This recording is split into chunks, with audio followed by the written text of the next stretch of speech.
Վաղ առավոտից լրատվամիջոցների ներկայացուցիչները Մայրաթոռի մոտ էին եկեղեցու վերնախավում պառակտում կա, ինչն էլ Մայրաթոռի այսօրվա օրակարգում էր։ Նախորդին 8 եպիսկոպոսներ Փաշինյանի մոտ էին գնացել նրա շնորհակալական խոսքերը լսելու կաթողիկոսի դեմ իրենց դիրքորոշումը հայտնելու համար։ Ուզում եմ շնորհակալություն հայտնել ձեզ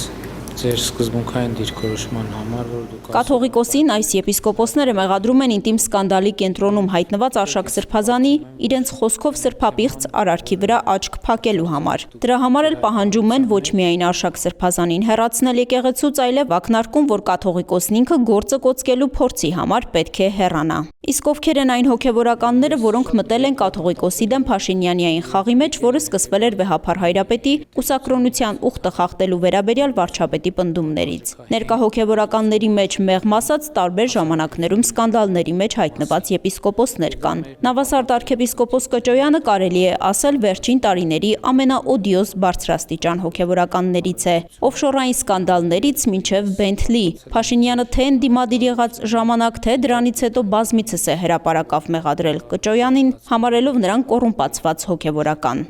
Բայց հասկացա, հոգևորականը Bentley ունենա, 3 հատ կնիկ ունենա, 1000 ներողություն ես բառի համար, այդ իրանց ընկալումն է։ Ասենք 4 հատ սիրուհի ունենա, ամեն բանում երկրում մի հատ երեխա ունենա, չգիտեմ ոսկեղեններ ունենա, ինչ ասես ունենա, ով ոչ մեկին հաշվետվություն չտա, խելագար եք դուք։ Ասենք դուք ում եք ներկայացնում, դուք Հիսուս Քրիստոսին, հələ մի հատ մեզ են ասում, ներ։ Դուք ձեզ հայլում եք տեսել եք ընդհանրապես։ Վեհափար Հայրապետին կուսակրոնության ուխտը խախտելու մեջ մեղադրող Փաշինյանը թերևս բաց է թողել մամուլի բազմաթիվ հրապարակումներն այն մասին, որ Կոտայքի թեմի առաջնորդ Առաքել arczepiskopos Քարամյանը ԱԱԾ նախկին տնօրեն Արգիշտիկ Քարամյանի հայրն է։ Նա այսօր Կոտայքի առաջնորդարանում Նյուզեեմի լրագրողի հետ զրույցում պատմել էր, թե ինչու են 10 եպիսկոպոսներ որոշել նման հայտարարություն ընդունել։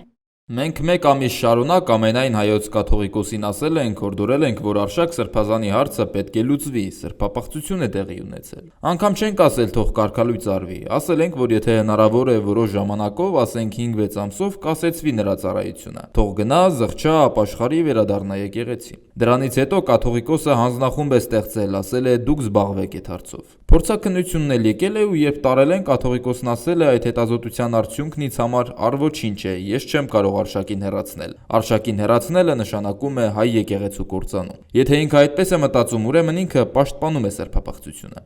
Պահանջում են արդյոք եպիսկոպոսները, որ կաթողիկոսը նույնպես հեռանա։ Քարամյանն ասել է. եթե այդ հարցը ինքը լուծի, չկա այդպիսի խնդիր, եթե չլուծի, ես արդեն չեմ կարող ասել։ Հայտարարության մեջ, որը մինչև 3 Փաշինյանի հետ հանդիպումը տարածել էր նրա ընտանիքին պատկանող հայկական ժամանակը 13 եպիսկոպոսի անուն կա։ Նրանցից 4-ի դիմաց ստորագրություն չկա։ Ամենայն հավանականությամբ խոսքն այն եպիսկոպոսների մասին է, որոնք ընդհանուր առմամբ տարբեր առիթներով կիսել են մտահոգությունները, սակայն չեն ցանկացել ստորագրել եպիսկոպոսների հրապարակային բավական կոշտ հայտարարության տակ։ Նրանց թվում է նաև Գերմանիայի հայոց թեմի առաջնորդ Սերովբե եպիսկոպոս Իսախանյանը։ Այսօր Մայրաթոռում լրագրողների հետ զրույցում նա բացատրել է, թե ինչու չի ստորագրել հայտարարության տակ։ Տեքստի առնչությամբ եւ ձևի առնչությամբ վերապահումներ ունեմ եւ արտահայտել եմ։ Սրբազան հայր, իսկ այսօր չնելու։ Հստակեցում պարզապես ստորագրելու եք դրա տակ թե ոչ։ Իսկ ով է ասում կամ երբ է դրվել ստորագրելու հարցը։ 3 ստորագրաշեր դրա համար հարցնում եմ ստորագրելու եք թե ոչ։ Այսօր էլ եթե նայեք ստորագրած չի, շնորհակալ։ Եպիսկոպոսների հայտարարության առնչությամբ Մայրաթոռում Գերագույն հոգևոր խորհրդի նիստ էր հրավիրվել։ Մի քանի ժամ անց Մայրաթոռը հայտարարություն տարածեց այն մասին, որ նիստը չի գումարվել խորհրդի անդամ մի քանի եպիսկոպոսների բացակայության պատճառով։ Բոլոր բացականները նախորդին Փաշինյանի հետ հանդիպման գնացածներն էին։ Նավասարդ arczepiskopos Կճոյանն, Աբրահամ arczepiskopos Մկրտչյանը, Վազգեն arczepiskopos Միրզախանյանը, Վրթանես եպիսկոպոս Աբրահամյանը, Գևորգ եպիսկոպոս Սարոյանը։ Այդուհանդերձ քննարկում եպիսկոպոսների ստորագրությամբ հրապարակված հայտարարության վերաբերյալ եղել է։ Արձանագրվեց, որ հիշյալ շարադրանքն ամբողջապես խեղաթյուրված է ներկայացնում Տեր Արշակ arczepiskopos Խաչատրյանի խնդրով ստեղծված հանձնախմբի աշխատանքը։ Հանձնախումբն ըստ էության որևէ նիստ չի գումարել եւ անգամ հնարավորություն չի ընձեռել Արշակ Սրբազանին հանդիպելու իր հետ, իսկ ամենայն հայոց կաթողիկոսին ներկայացված հանձնախմբի անդամների եզրակացությունը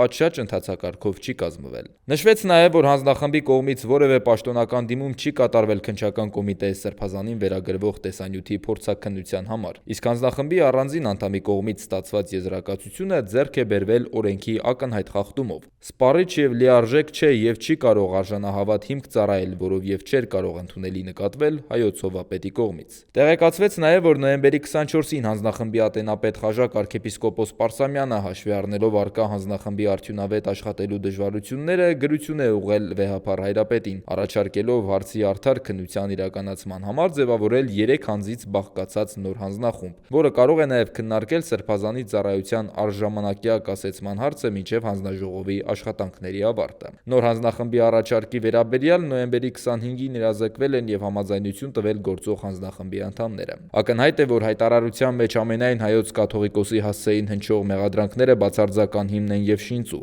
Սրբազանի անձի թիրախավորումը ու կանխակալ կարծիքների ձևավորումը անթույլատրելի։ Նիկոլ Փաշինյանին փաստորեն հաջողվեց հասնել նրան, որ մոտ 1 տասնյակ բարձրաստիճան հոգևորականներ հրապարակային դեմ արտահայտվեցին կաթողիկոսին։ Նրանք այդուհանդերձ դեռ զգուշանում են կաթողիկոսի հեռացման հստակ պահանջ դնել։ Արդյոք այս պառակտումն այնքան խորն է, որ կստիպի կաթողիկոսին ի վերջո հեռանալ, դեռ անորոշ է։ Հայտարարությունը ստորագրածները եպիսկոպոսների մոտ 20%-ն են կազմում։ Կաթողիկոսին հավատարիմ հոգևորականները կարծում են Փաշինյանը կոմպրոմատներով է նրանց դրդել այդ քայլին դիմել։ Ես նույնիսկ հայտարարությունը չեմ համարում, որ իրենց ազատ կամ արտահայտությունն է եղել։ Ես կարծում եմ իրենք այդ հայտարարությունը արել են պարտադրանքի ճնշման տակ, կոմպրոմատների, շանտաժի, ահաբեկման, որտեղ նախկին վարչապետի հայտարարություններից կոնկրետ հենց որ վարչապետը քննադատում էր եկեղեցուն, այն բոլոր բաների մասին էր ասում, որոնք ունեն վերոհիշյալ arczepiskoposները եւ եպիսկոպոս։ Փաշինյանի թիմում սակայն չեն կասկածում, որ կաթողիկոսին հեռացնելու իրենց նպատակին արդեն շատ մոտ են։ Ժամերի հարցը ու դա ակնհայտ է, որովհետեւ փաստացի Հայաստանի թեմերի մի շատ մեծ մասը, հետևորդների թվով ամենամեծ թեմերը փաստացի հայտնում են, որ իրանք պատրաստ չեն սրբապիղծ անձի եւ սրբապղծությունը կոծկողի ու սրբապղծության հետ հաշտ եղողի հետ ճանապարհ անցնել։ Մինչ այդ Փաշինյանը շարունակում է իր կիրակնօրյա շրջագայություններն իրեն հավատարմություն ցույց տված հոգևորականների եկեղեցիներով։ Այս կիրակի էլ նա պատարագի կմասնակցի Երևանի Սուրբ Սարգիս եկեղեցում, ենթադրաբար arczepiskopos Կճոյանի մասնակցությամբ։